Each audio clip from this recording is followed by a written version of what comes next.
Air mata kesedihanmu hanya sementara. Tawa dan kebahagiaan sedang menanti kita.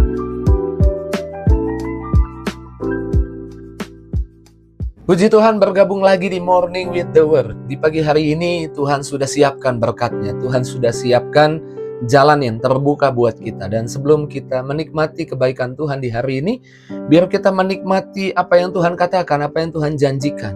Biar roh kita dikuatkan lewat firman-Nya. Mari sebelum kita melangkah lebih jauh, saya ajak kita renungkan firman dan kita berdoa. Mari kita doa. Terima kasih Tuhan buat kebaikan-Mu yang Kau telah bayar di kayu salib, yang Kau telah siapkan buat kami di jauh-jauh hari.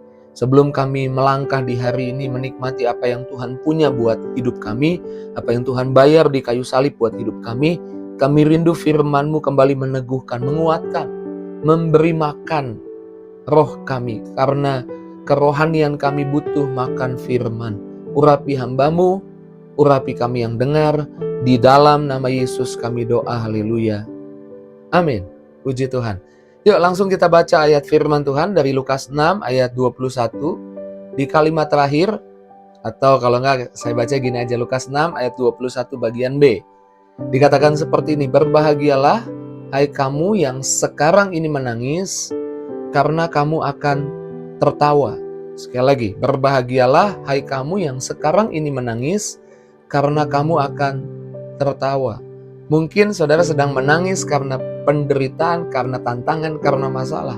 Mungkin ada masalah di rumah tanggamu. Mungkin ada tantangan di bisnismu yang membuatmu meneteskan air mata. Mungkin ada masalah di anak-anakmu. Mungkin ada masalah di kesehatanmu. Mungkin ada masalah yang sedang menimpa setiap kita. Tapi lewat ayat ini Tuhan mau katakan, kesedihanmu, air matamu bukan untuk selama-lamanya. Air mata kesedihanmu hanya sementara. Tawa dan kebahagiaan sedang menanti kita. Kita sedang melangkah ke arah bukan menangis selamanya. Kita sedang melangkah ke arah tawa dan bahagia yang sedang menanti kita. Satu kali orang Israel dibuang ke Babel, jauh dari Yerusalem, dan itu membuat mereka bersedih hati karena jauh dari tempat mereka seharusnya tinggal. Mereka ingat merasakan kebebasan di Yerusalem. Mereka berseru kepada Tuhan. Mereka menangis. Tapi setelah itu mereka mengalami masa keemasan, masa tawa, masa bahagia. Karena di kitab Mazmur digambarkan, Mazmur 137 ayat 1 dikatakan, di tepi sungai-sungai Babel, di sanalah kita duduk sambil menangis apabila kita mengingat Sion. Di Mazmur 126 ayat 1 dan 2. Ketika Tuhan memulihkan keadaan Sion, keadaan kita seperti orang yang bermimpi. Pada waktu itu, mulut kita penuh dengan tertawa. Percayalah, masa-masa sulit tidak akan bertahan lama. Percayalah, keadaan yang sulit tidak sanggup bertahan lama. Percayalah bahwa keadaan-keadaan yang membuatmu menangis ada kadar luarsanya. Percayalah, itu tidak untuk selamanya. Kebahagiaan dan tawa akan datang di hidupmu. Jadi hari ini kuatkan hatimu. Ingat, Daud juga pernah mengalami. Dia menangis sampai tidak kuat lagi menangis. Saya bacakan di 1 Samuel 30 ayat 4. Maka menangislah Daud dan rakyat bersama-sama dengan dia itu dengan nyaring sampai mereka tidak kuat lagi menangis. Apa yang terjadi? Ketika dia kembali ke Ziklag, kotanya dibakar. Istri, anak-anaknya, harta bendanya dibawa oleh orang Amalek. Daud kehilangan banyak. Kemudian Daud dan pasukannya menangis sampai tidak kuat lagi menangis. Tapi kita tahu di ayat ke-6, Daud menguatkan hatinya datang pada Tuhan. Dan ketika datang pada Tuhan, tangisan tidak untuk selamanya. Kesedihan bukan untuk selamanya. Di depanmu sedang menanti tawa dan kebahagiaan yang Tuhan sudah siapkan buat hidupmu. Tuhan bisa mengubah keadaan. Tuhan bisa membalikkan keadaan. Seperti membalikkan telapak tangan. Datang pada Tuhan. Ketika Daud datang pada Tuhan, kita tahu hasilnya. Di 1 Samuel 30 ayat 19. Dikatakan semuanya itu dibawa Daud kembali. Dari yang kecil sampai yang besar dibawa kembali. Dari hal yang terhilang didapatkan kembali. Apa yang hilang bisa didapatkan kembali. Kebahagiaan yang hilang, tawa yang hilang, kau akan dapatkan kembali bersama Tuhan. Tangis bahkan Tuhan ganti dengan kebahagiaan yang lebih banyak. Ingat kisah di mana Ayub bergumul. Ayub kehilangan semuanya, saya mau bilang. Kehilangan keluarga, kehilangan pekerjaan, kehilangan kesehatan. Rasanya dia sedang ada di musim yang gelap di hidupnya. Tetapi di Ayub 8, pasal 8 ayat 21, dikatakan, ia masih membuat mulutmu tertawa dan bibirmu bersorak-sorai. Tuhan sudah menyiapkan tawa yang lebih banyak, bahagia yang lebih banyak.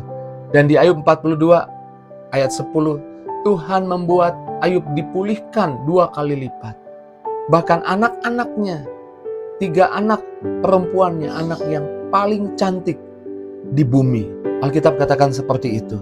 Di Ayub 42 ayat 16 dikatakan, sesudah itu Ayub masih hidup 140 tahun lamanya. Ia melihat anak-anaknya dan cucu-cucunya sampai keturunan yang keempat. Umurnya masih panjang, kebahagiaan jauh lebih banyak. Penderitaan Ayub, kalau saudara cari cek di beberapa literatur, tidak sampai 1 tahun. Tapi kebahagiaannya 140 tahun lamanya. Jadi kesedihan sementara. Kesedihan tidak lebih banyak daripada tawa yang Tuhan siapkan buat kita. Saya percaya di pagi hari ini Tuhan sedang meyakinkan engkau yang mungkin sedang meneteskan air mata. Di depan ada tawa dan bahagia yang menanti ketika engkau datang pada Tuhan. Datanglah pada Tuhan. Percayalah bahwa Tuhan memiliki belas kasihan yang melimpah. Belas kasihannya tidak akan membuat kita sedih berkepanjangan. Belas kasihannya justru membuat kita mengalami tawa dan bahagia yang jauh lebih banyak. Saya percaya di pagi hari ini Tuhan sedang meyakinkanmu yang mungkin sedang putus asa, yang mungkin sedang kecewa, yang mungkin sedang mengalami air mata yang menetes di matamu karena tantangan, karena masalah, kesedihan sementara. Datang pada Tuhan. Tuhan punya cara, Tuhan punya jalan untuk menolong di hidupmu. Mari kuatkan hatimu, percayalah apa yang Tuhan janjikan lebih berkuasa daripada pendapat kita, prediksi kita, pendapat orang, prediksi orang tentang situasi yang kita hadapi hari ini. Pendapat Tuhan bahwa berbahagialah hai kamu yang menangis sekarang ini, karena kamu akan tertawa lagi, akan bahagia karena Tuhan kita, Tuhan yang penuh dengan kebaikan. Mari renungkan firman Tuhan di pagi hari ini, mengucap syukur. Sekali lagi Tuhan menguatkan kita, sekali lagi Tuhan menjamah kita. Mari kalau bisa tutup mata, katakan terima kasih kepada Tuhan. Katakan syukur Tuhan untuk apa yang Tuhan janjikan. Syukur Tuhan karena apa yang Tuhan janjikan pasti terjadi. Langit bumi bisa berlalu, tapi janji Tuhan tidak akan pergi, tidak akan berlalu dari hidup kami. Berkati setiap pribadi yang sedang menangis Tuhan, yang mungkin menangis karena sakit penyakit, Tuhan menyembuhkan dalam nama Yesus. Yang menangis karena masalah ekonomi, Tuhan yang buka jalan, Tuhan yang mampukan kami dengan hikmat-Mu dalam nama Yesus. Yang beban berat Tuhan beri kelegaan. Tuhan Yesus jamah setiap pribadi, kekuatan baru, urapan baru mengalir untuk kami melangkah di hari ini. Segala hormat, segala pujian, pengagungan buat Yesus saja. Kami bersyukur, janji-Mu ya dan amin. Tawa dan bahagia menanti di hari-hari hidup kami, akan datang di hidup kami, bahkan akan melimpah di hidup kami. Terpujilah nama-Mu dalam nama Yesus, haleluya. Sama-sama kita katakan, amin. Puji Tuhan, haleluya. Aku percaya Responi firman Tuhan. Aku percaya Tuhan. Aku yakin Tuhan. Tulis itu di kolom komentar biar saya juga boleh tahu apa yang jadi komentarmu, apa yang jadi responmu. Syukur kepada Tuhan. Kalau mau titip doa boleh titip doa. Kalau mau kesaksian, beberapa juga menulis kesaksian di kolom komentar biar yang juga menyaksikan Morning with God membacanya dan boleh juga ikut dikuatkan. Biarlah di hari-hari ini mungkin keadaan sulit tapi kita boleh saling menguatkan lewat apa yang jadi komentar kita di kolom komentar.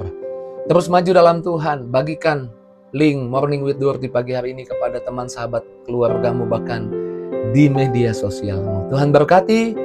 See you